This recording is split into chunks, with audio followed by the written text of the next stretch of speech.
Assalamualaikum warahmatullahi wabarakatuh. Perkenalkan, nama saya Dwi Darmawan. Di sini saya akan kembali menjelaskan tentang manajemen biaya proyek.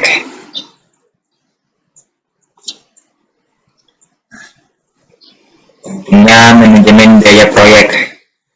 Yang pertama itu, proyek IT mempunyai track record yang buruk dalam hal penggunaan biaya untuk mencapai sasaran proyek. Yang kedua, hasil studi yang dilakukan oleh Krauss menjelaskan bahwa sejak tahun 1995, rata-rata penggunaan biaya mencapai 189%, di atas perkiraan biaya asli 189%. Namun mengalami peningkatan hingga 45% pada studi yang dilakukan pada tahun 2001. Kemudian, yang ketiga, pada tahun 1995, proyek IT yang tertunda atau dibatalkan mencapai 81 miliar dolar. Biaya dan manajemen biaya proyek. Yang pertama, biaya adalah suatu sumber daya yang dikeluarkan untuk mencapai suatu sasaran yang bersifat khusus. Kedua, biaya-biaya biasanya diukur dengan satuan uang seperti rupiah, dolar, atau mata uang lainnya. Yang ketiga, manajemen biaya proyek adalah suatu proses atau kegiatan yang diperlukan untuk memastikan bahwa proyek akan dapat disediakan dalam suatu anggaran yang telah disetujui. Proses dalam manajemen biaya proyek. Proses manajemen biaya proyek ini meliputi 1. Perencanaan sumber daya, yaitu menentukan sumber daya apa saja yang digunakan dan berapa jumlahnya. Kemudian ada estimasi biaya, yaitu menyusun suatu perkiraan biaya dan sumber daya yang diperlukan untuk menyelesaikan suatu proyek.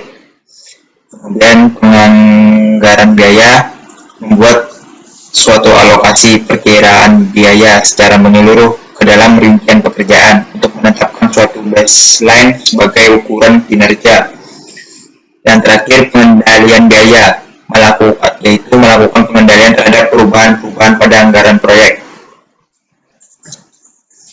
Prinsip dasar dalam manajemen biaya proyek.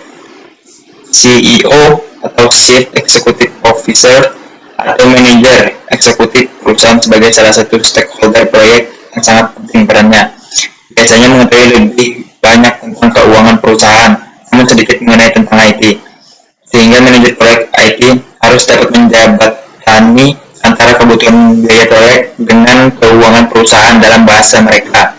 Prinsip yang paling mendasar untuk dapat dipahami oleh seorang manajer proyek antara lain yaitu 1. Laba atau pendapatan dikurangi biaya. Yang kedua, siklus hidup biaya, yaitu taksiran biaya proyek secara menyeluruh selama umur proyek. Ketiga, analisis arus kas, yaitu ditunjukkan dengan estimasi aliran-aliran biaya dan manfaatnya untuk suatu proyek.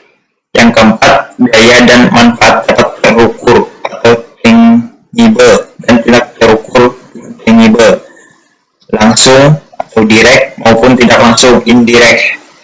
Yang kelima, biaya yang dikeluarkan tidak harus selalu menjadi kriteria dalam memilih atau seleksi proyek.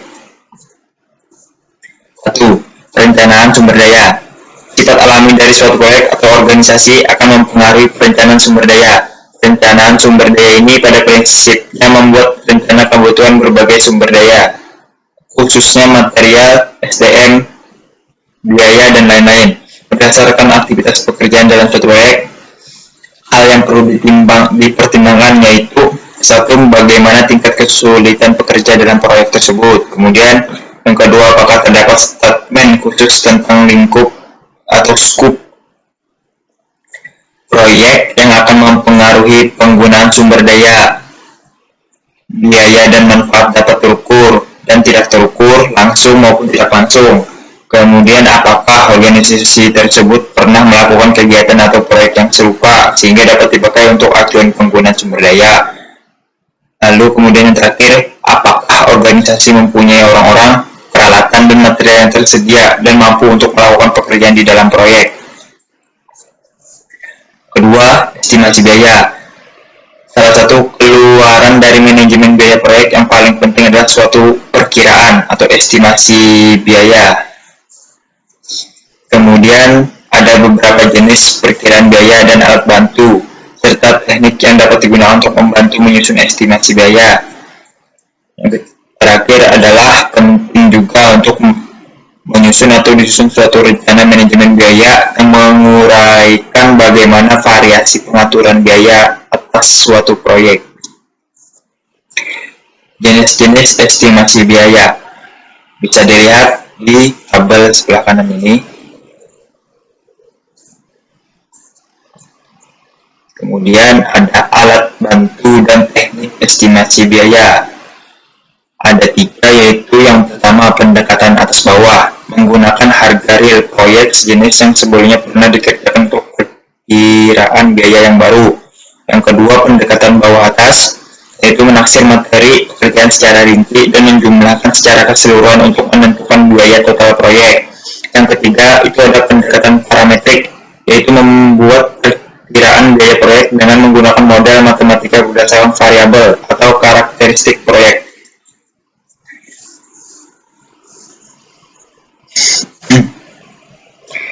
Jenis-jenis masalah yang berkaitan dengan estimasi biaya, yaitu yang pertama, menyusun estimasi untuk suatu proyek yang sangat besar adalah tugas yang sangat kompleks di mana estimasi harus dilakukan pada berbagai langkah-langkah atau aktivitas pekerjaan dalam proyek.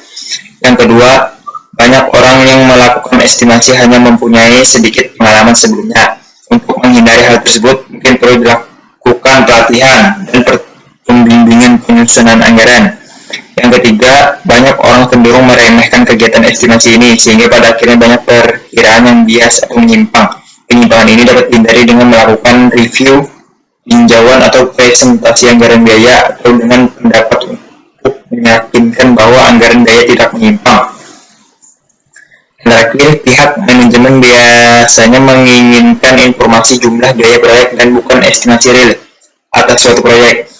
Manajer proyek harus melakukan negosiasi dengan pihak sponsor proyek untuk menentukan biaya proyek yang realistis. Nah, di sini ada contoh estimasi biaya.